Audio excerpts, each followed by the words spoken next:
Alright guys, Murphs here, and today at viewer request we're going to kind of go through a little bit of an opinion piece that I haven't done in a while. A viewer here recently requested, after a cartridge discussion video that I did, a discussion on what cartridges I would recommend for varmints of the 2- and 4-legged variety. Now, who is this video kind of aimed at? Because the average person probably doesn't actually have to contend with this situation.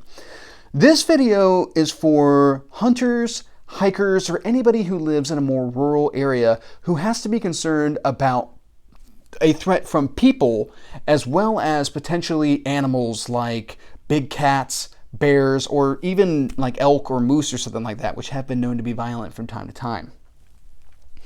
These are requirements that are these are two very disparate requirements here. People can be more effectively stopped by a wider variety of cartridges than big game, than large or dangerous predators.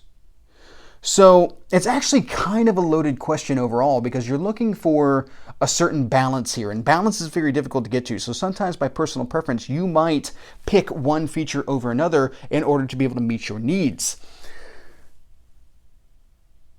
So this is why this is a very opinion-driven video, because I have, based on my experiences, my abilities, and all that kind of stuff, already kind of created what I consider to be the assessment for this. This is actually something that I've been dipping into here lately because I'm getting ready to move to a location where I'm going to have potentially more encounters with dangerous game. So with that being the case, we need to first outline what parameters we need to look at. When fighting a human, one of the big things that you have to keep in mind is that that human is going to fight you like a human. So they may seek cover. They may also be equally as armed as you are. And not only that, they have a little bit of an advantage over an animal because a human is you're more likely to allow a human in closer proximity to you than you are a bear. Once you see that bear, you're already trying to get out of the area as safely as you can. Whereas when you encounter a human, you may not necessarily be doing the same. That person might be able to play off of the fact that you look like them to be able to build your confidence that they are not a threat. So the engagement distances and some of the engagement parameters are very different. Now, of course, this is also based off of the fact that, you know, a smaller cartridge like a 9mm or something like that will be perfectly effective in quite a few different loadings to be able to dispatch that opponent. Whereas if you take a 9mm against a grizzly bear, you're lunch. And it's not going to end well for you. No matter how many rounds you put into that bear, you're unlikely to do what it is that you needed to do. Now, if we take the same concept and we apply it to animals, already you're trying to move away from that animal if you have the ability. Sometimes big cats might deny you that possibility, or bears might you might discover that you're closer to a bear than you previously thought you were, and now that short-range engagement becomes the norm or becomes the situation. However, in order to be able to win that engagement, you have to place effective hits on vitals, which doesn't go away in either regard, but those vitals are now buried behind a ton of fur, thick hides, a lot of fat and muscle before you actually manage to punch through and get to those vital organs, and very large bones and all that kind of stuff.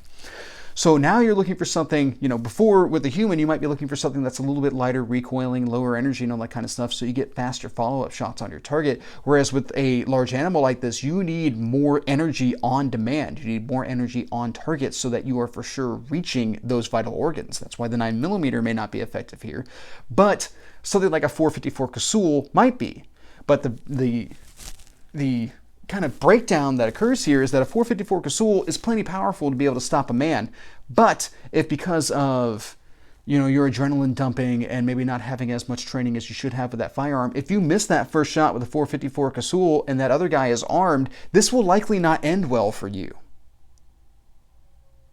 Now, this might be where someone comes in and says, well, you just need to train with that firearm. Look, guys, the features that you might wind up preferencing may not make this conducive to effective training, especially if you're talking about these large bore cartridges that are not inexpensive.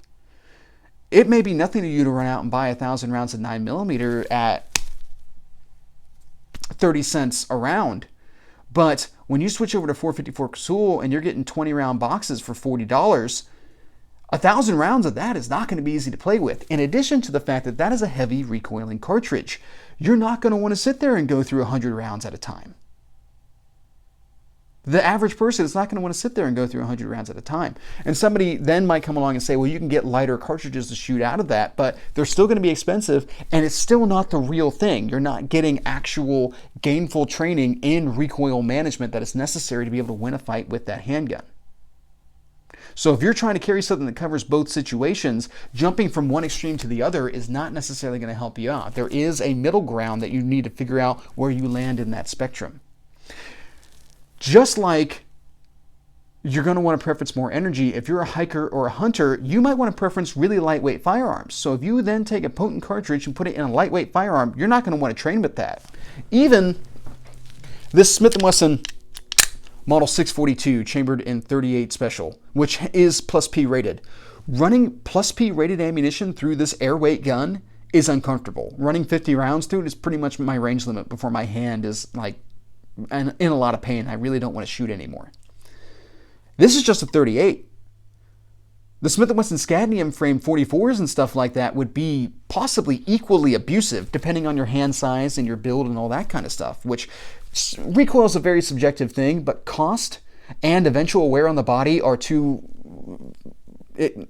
measurable standards of issue, of conflict. So that's a bold statement to say, well, you just need to train with the gun more. Because the vast majority of people don't train with their carry guns enough as it is. To then turn around and tell them that they have to train with an expensive gun that shoots expensive ammunition and isn't fun to shoot, that's a tall order. Now, of course, when it comes to hikers, you kind of run into a different situation where most of the thru hikers that I have ever met or been in forums with have always indicated that they have zero interest in carrying a handgun on trail as it is because of the weight and the ammunition and all that kind of stuff. They would actually prefer to carry something like bear spray, which is a little bit lighter weight and arguably as effective to stop a bear. Is that always the case? No, but that's also because every bear attack case is going to be an individual. However, that will also effectively dissuade a human from wanting to mess with you either. So that's kind of a to each their own type thing. I'm not necessarily advocating one way or the other as much as having the discussion if you should choose to carry a firearm in this type of condition. All right, so with that, I have put together 4 recommendations kind of covering the whole kind of middle ground spectrum of what I think are effective cartridges to defend against both dangerous game and men, which I guess you could argue are the most dangerous game. All right, so starting off with the 45, which to represent that out of my own collection is this Glock 41 chambered in 45 ACP.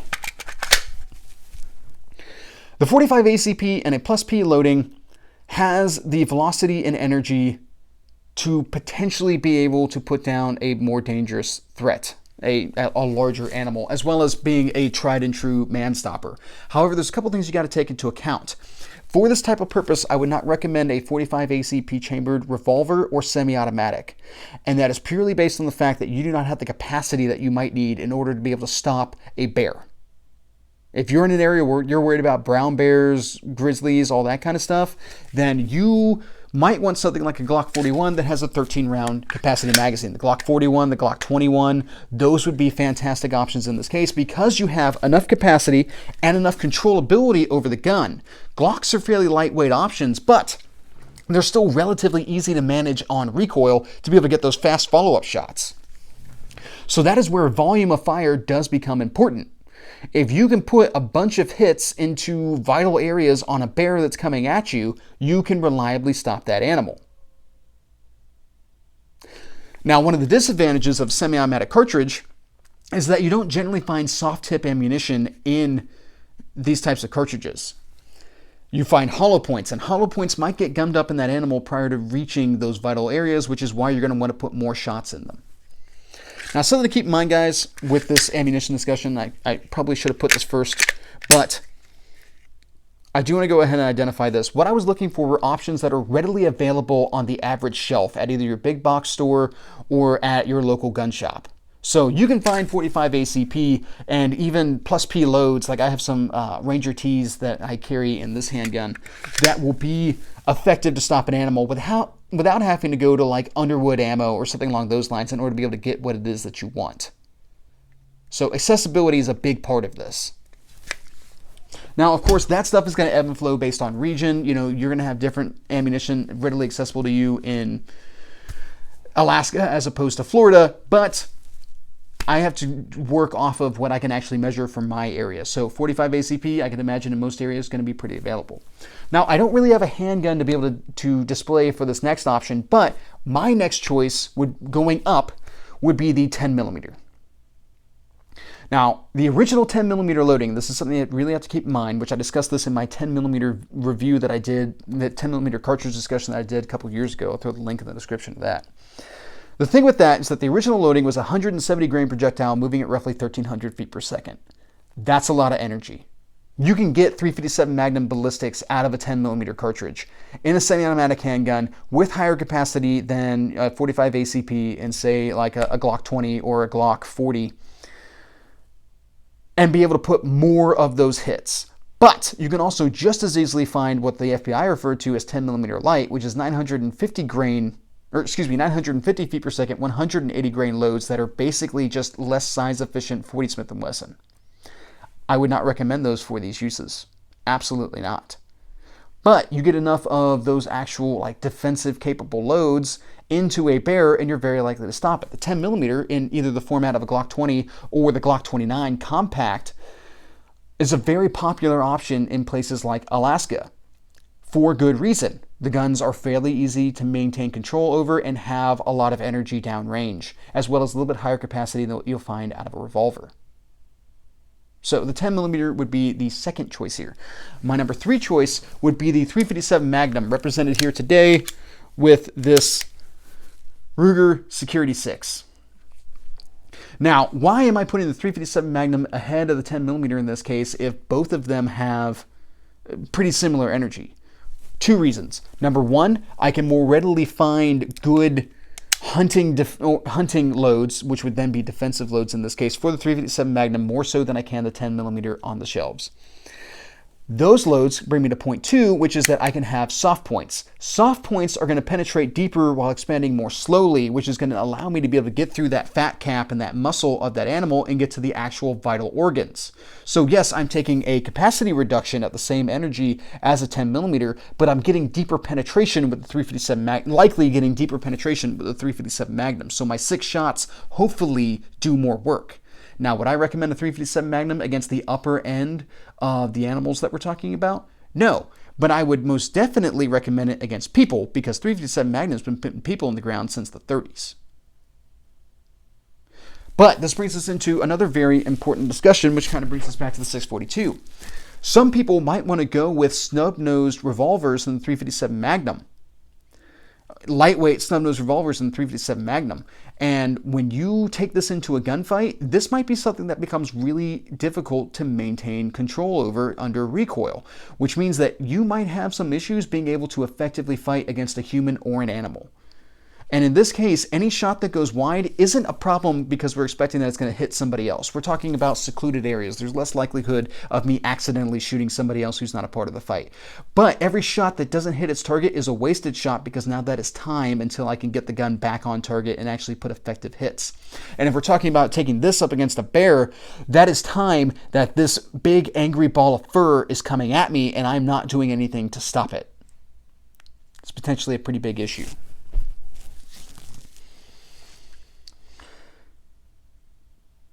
Now, what would be my final choice in this discussion?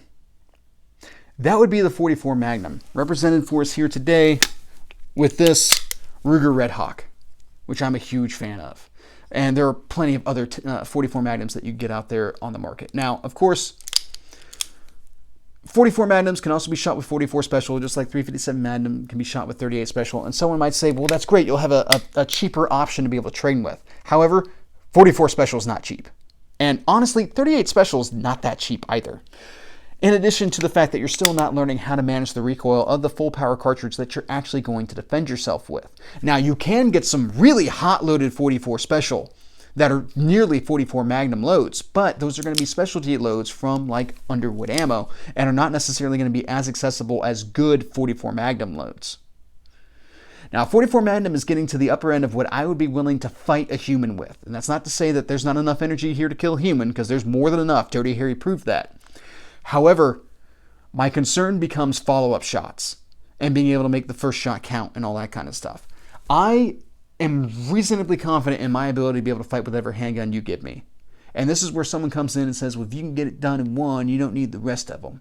However, I am not planning, training, or expecting the best case scenario.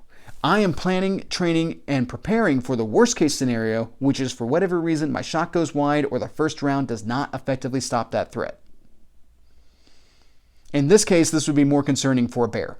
But those are the ways that we have to think about things, because if all we ever prepare for is the minimum, we will never be prepared for the more likely, well, not maximum, but something that's greater than minimum. That's for sure. So 44 Magnum would be kind of the largest cartridge that I would go to in fighting against something else. Now, platform kind of plays a big role into this as well. Semi-automatic versus revolver. And someone might come in here and say that revolvers are inherently more reliable. However, when revolvers fail, because they do from time to time, they fail pretty badly. So I wouldn't necessarily go around saying revolvers are more reliable. The bigger issue with semi-autos is once you get into the Magnum cartridges, most semi-auto systems, all semi-auto systems are going to eventually run into issues with rimmed cartridges. So in the case of like 357 Magnum, both the Desert Eagle and the Coonan are produced in 357 Magnum. The Coonan is renowned for reliability issues. The Desert Eagle, maybe not as much, however, that's a big, bulky handgun. Whereas I can get lighter weight, but still have plenty of weight 357 Magnum options that are lighter than the Desert Eagle and still sop up a lot of recoil and are effective to fight with. Now, some people might say, well, I carry a Ruger Super Blackhawk or something like chambered in 44 Magnum. In any high-stress situation, I am not interested in carrying a single-action revolver. I would much rather have a double-action revolver, and that is purely so that in the single-action configuration, I could potentially touch off a round too soon, just because it's too light of a trigger. And especially when we're talking about the diminished capacity of revolvers, that's potentially problematic.